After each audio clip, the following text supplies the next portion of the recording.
Hello everyone, welcome back to the Sugar Honey Podcast. We didn't clap. Yeah, we did. I did. Did we? Yeah. Oh my god. Well, you've ruined it now. Welcome Clubbing. everyone back to the Sugar Honey Iced Tea Podcast. Today we're talking about the Peaky fucking Blinders. What? So, So, Peaky Blinders, just for those who don't know, haven't seen it, you are missing out. You it's need my to watch favourite this show. TV show of all time. It could be up there, my favourite as well. It's my favourite. It's just partly because I'm into filmmaking and it's just so gorgeously shot. All of the sets and just the framing and the effects and the colour and the just grungy, dirty, dark look of it all looks amazing. But for those of you who don't know what Peaky Blinders is, Peaky Blinders is a show about the Shelby Company Limited, the Shelby family, the Shelby brothers, John, Arthur, and Tommy. I forgot Tommy's name then. I was like, And Michael? the But Michael others, is a half brother. Or what's whatever. it? Polly. Polly, Ada, Freddie Fawn. You know, there's a few characters. There's a lot of characters. Yep, and it is set just after World War One, in between World War One and World War Two, in Birmingham. In Birmingham. It's a Birmingham Brummie. And it is about the brothers getting up to some naughty stuff, quite illegal. People get very hurt. I think the most legal thing they do is their legal betting. Yeah, the whole point of it, a lot of the time, is they say they're trying to go legal. It's like you hear them and they go, within 4 months we're going to be 30% legal or whatever. It's like, It's like, no, you're not. In 3 months or over months, 30% of you will probably be dead. 70% legal, whatever it was he was saying. Yeah. So yeah, it is literally a show about this. They're a gang. They're a gang, aren't they? Yeah. That's what they are. They're a gang. So it's about a gang in Birmingham who do some dodgy shit, but it's so good. Based The show is so on good. real events, but well, not real events, but there was people called the Peaky Blinders. Yeah, and But it is. I don't think they were anywhere near as bad. No. as they were in the show. No, but it's one of them shows where, like, deep down, you know you shouldn't be rooting for them because they're all bad guys. Yeah, But they're the people's people. But they're like, they won't really go for innocent yeah. people. That's why they're so good. They look after. Yeah, they look after their community. own. They look after their own, and then anyone who threatens their own gets fucked up. Yes. So it's essentially, we're just basically reviewing the series here, aren't we? It's our little like Peaky Blinders series review. We haven't reviewed the series yet. We did Chernobyl, but that was more of talking about what The the disaster show itself. Yeah, and what the as show has caused. So this is literally, we are reviewing Peaky Blinders right now. And obviously, if you've watched the show, then you know what happens if you don't watch the show. Spoiler alert, because I'm sure we'll talk about stuff. we'll talk about the stuff. Have you finally finished it? I finished it. I was a bit behind, but I finished it. And oh my god, that last episode. It's just the whole last series is the best series. Yeah. Well, Jamie the way hasn't seen the last series. The way I break it down, the series 1's good. Series 2 and 3 is meh. Series 4 is so good. Yeah, it's I like the scene. I think it's series 2. Oh, excuse me, I have time. Where you think Tommy's about to die. So I've got That's my a bone. favourite. That's my I've favourite actually scene. got a bone to pick with you about this. Right. Oh. When I was watching it, you told me season 2 has got the best ending to the seasons It out does. of all the seasons, right? Season 2's ending was the shittest ending I've. Season 1, you've got the fight of Billy Kimber. Season 2, Tommy nearly dies. You were Season 3, emotionally engaged. Season enough. 3, everyone gets arrested and is facing being hung. And season 4, this is a spoiler, obviously. Tom Hardy's character gets shot in the skull. That is good. Because they're on the beach, aren't they? Yeah. So season 2 has actually got the worst ending in my opinion.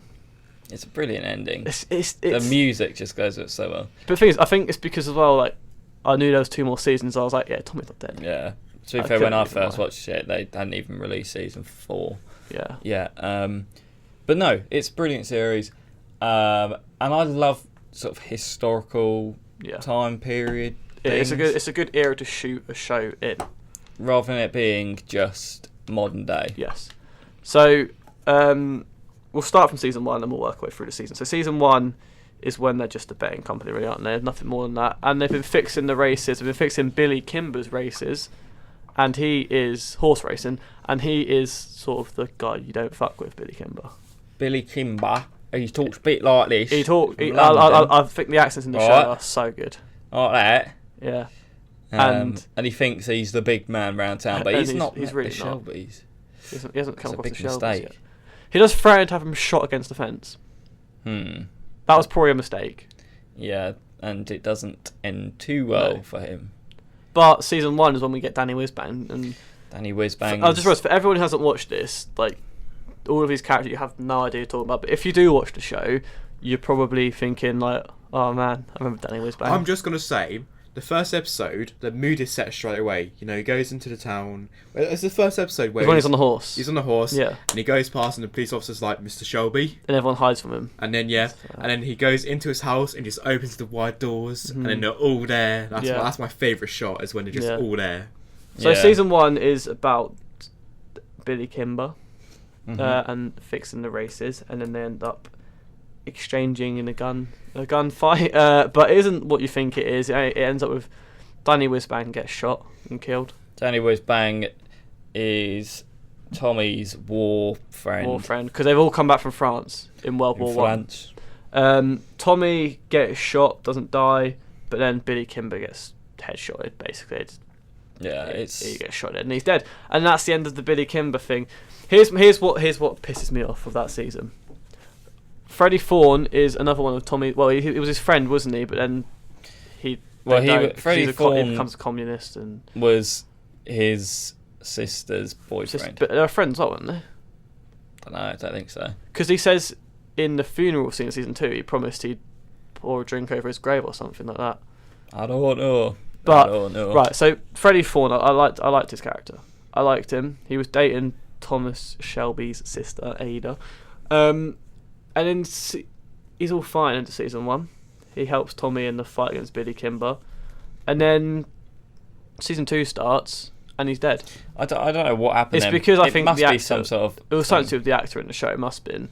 But even still, like... It's very abrupt. It was so abrupt. It was like, it just starts at his funeral and you're like, oh, okay. Yeah, no one knows. Yeah, there must have been something to do with the actor pulling out, because how else do you write a character out? Yeah. You have to have them just suddenly die. No, you can't be like, oh, they left, because that means they might come back. Yeah. No. Season 2, bit shit. I liked it. I wasn't can't remember what happened, but I liked it. You can't say season 2 is forgettable. Season 3 is also forgettable. Season 3's got the Russians in it, but other than that, it was forgettable. Yeah, that's where it's season 2, I think, or season 3, where you first meet Tom Hardy's character, and Tom Hardy is an amazing character. Yes. He's a horrible guy, the character, but he's just so funny. I absolutely love his character. I think it's just Tom Hardy all over, that classic. Right, yeah. I'm a big man. Right, yeah. Don't mess with me. Right, literally, it's just Tom Hardy in any film set in 90 whatever. Yeah, but season 2 was forgettable. That's literally how I would describe season 2. Right. It's got Sabini in it. Do you remember Sabini? Sabini is the Italian. Yeah, he was a He's sort of he actually was. He's sort of like not a massive bad guy. He was a dick. He pissed me off. I didn't like him. Well, you go back to the Italians in season 4, yeah, and it all sort of connects. It's mental. It's crazy. It is crazy. But what I wanted to say, rather than just going through every little detail, we like Peaky Blinders so much, and the general aesthetic of it, right? So we're going to shoot our own film, or mini-series type of thing. We're going to just see how it goes. Episodes with that sort of aesthetic. So 1920s/30s, flat caps, guns, gangs. Anything I missed? Murder. It's going to be based on the murder. And just stuff like that. And although we're taking inspiration from Peaky Blinders, we don't want it to be like that sort of exact copy, you know. But that time period it isn't a copy of Peaky Blinders. It's going to be its own thing. It's just set in the same time period. It was inspired by. Yes. It's just that time period is so sort of aesthetic.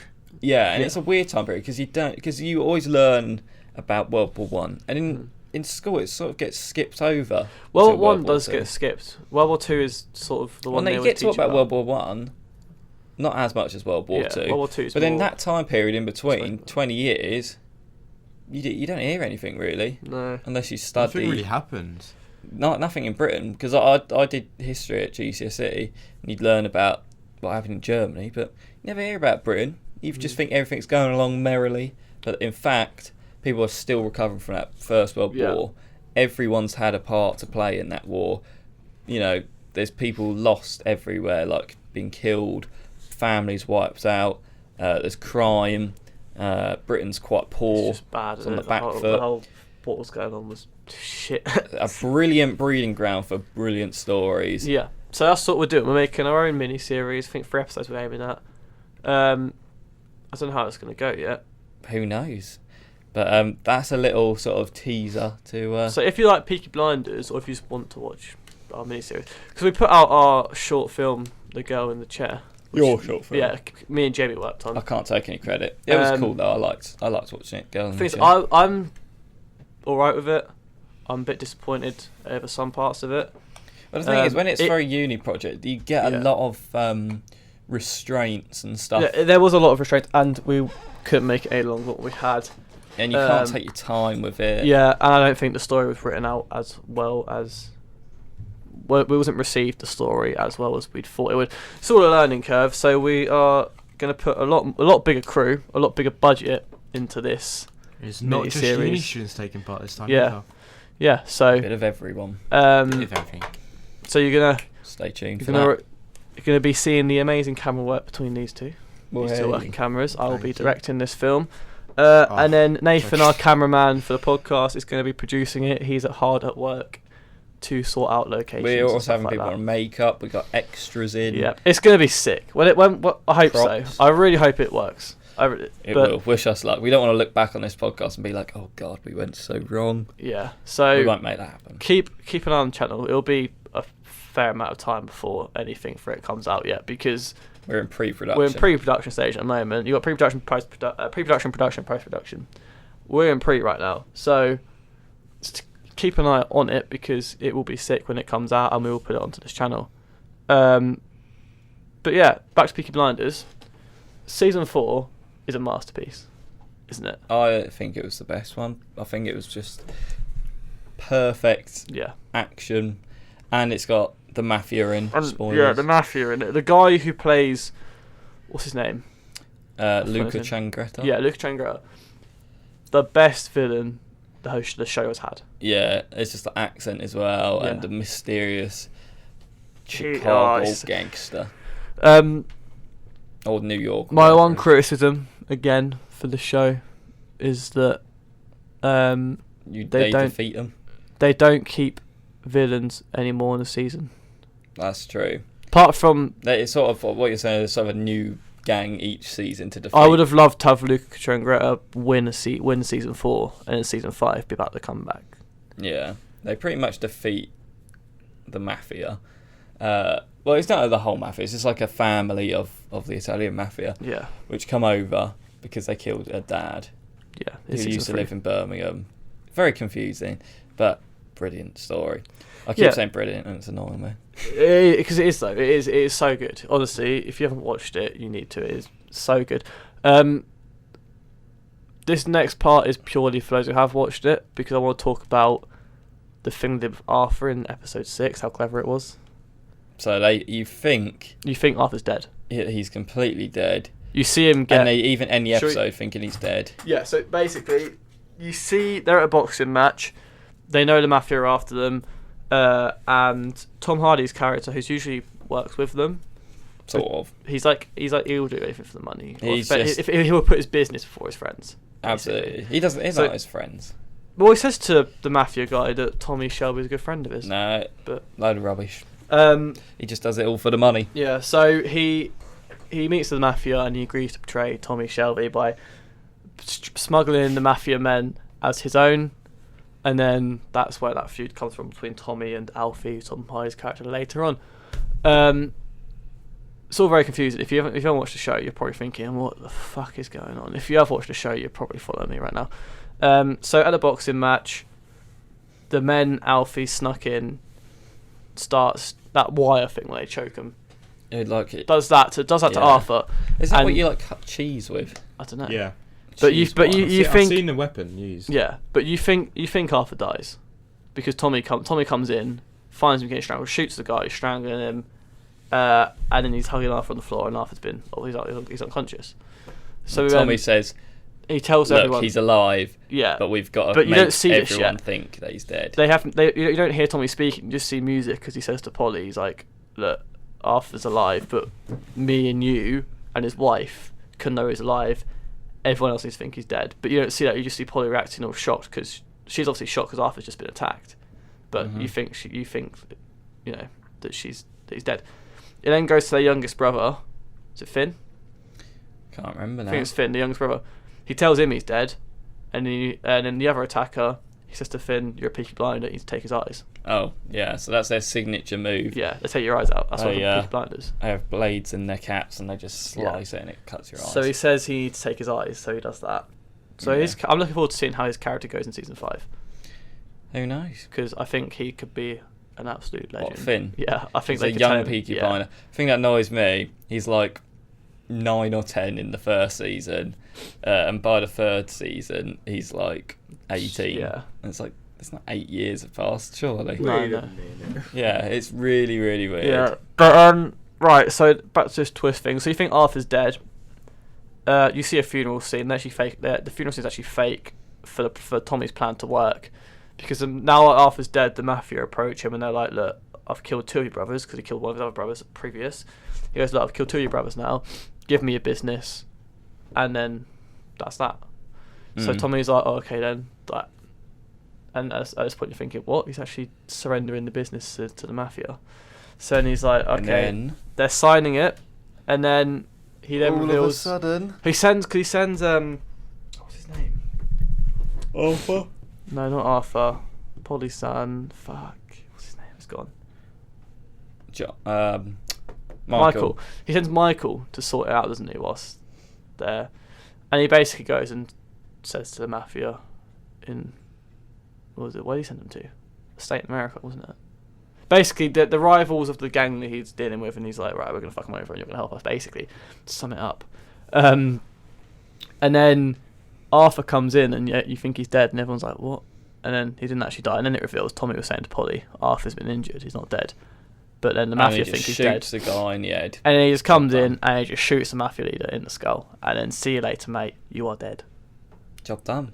And then he becomes... Mafia dealt with. The rest of them run off. And then he becomes in charge of Birmingham, and that's where season 5 is going to go. Very excited for season 5. He becomes a member of parliament. Yeah, in Birmingham. Which is mental. Wait, Tommy becomes a member of parliament? Yeah, in Birmingham. Yeah, What? Yeah, he fucks over but he does fuck over the communism party to do that.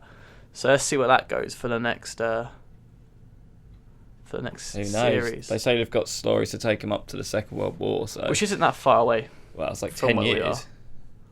We're about to, yeah, probably. I think it's about the 30s We're about halfway through then. Yeah. Halfway through Peaky Blinders. I could do another. But honestly, I just can't stress enough how good this show is. Just watch the show. Watch it by order of the Peaky Blinders. By order of the Peaky fucking Blinders. Peaky Tripo. You watch the show. Peaky Tripo. Right, so thank you for watching. Please like, subscribe and all that. And we will see you guys in the next video. Bye.